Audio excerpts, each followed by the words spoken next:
In a world with endless possible rewards and opportunities, we may find ourselves lost to what truly matters at the end of our lives. Is it money? Is it fame? Is it love? What actually matters in life? The way Vinland Saga answers this question is what made me fall in love with the anime. The contrast between Thors and Thorfinn, both in their names and motive, depicts the journey to find this overarching life purpose. We first begin with the story of Thors. As a esteemed Viking commander with unrivaled combat prowess and fortitude, it seemed like he had everything. He was strong, influential, and famous. He had everything people spend their whole lives to obtain, yet he still chooses to abandon everything he had built up to live life as a common laborer in an isolated village doing farm work. This all begins when Thors meets his wife Helga and births his first child, which is where he begins to realize that other aspects of his life really weren't worth it after all.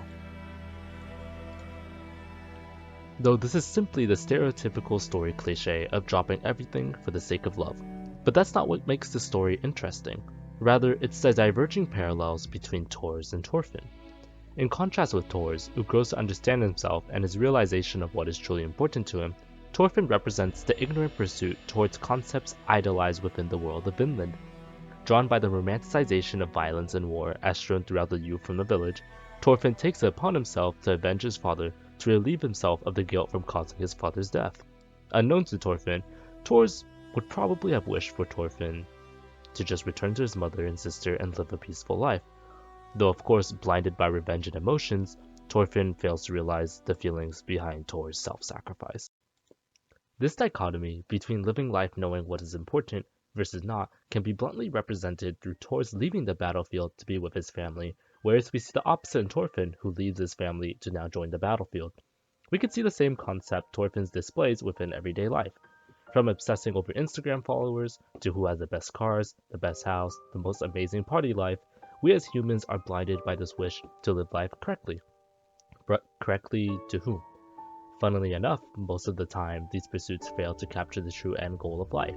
Although I cannot say what should matter to you in life, or what you would probably find important, I have a simple exercise life coaches give to their students, which is simply to imagine their own death. Although I don't have enough time to elaborate over every detail of this exercise, it's fairly simple. Through imagining how our own deaths will play out, and the reactions of our loved ones and the ones we truly care about, we're able to discern what truly matters to you. This is exactly what Thors encountered. Faced with death and the threat that he may never return from his battles, he was able to realize what truly mattered to him. To be able to spend his time living a humble life with his wife and kids, devoid of political drama, was the life he wanted.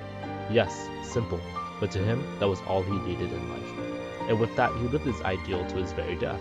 From protecting the villagers by agreeing to fight the battles, to protecting Thorfinn with his very own life, Thor stayed true to his values to the bitter end.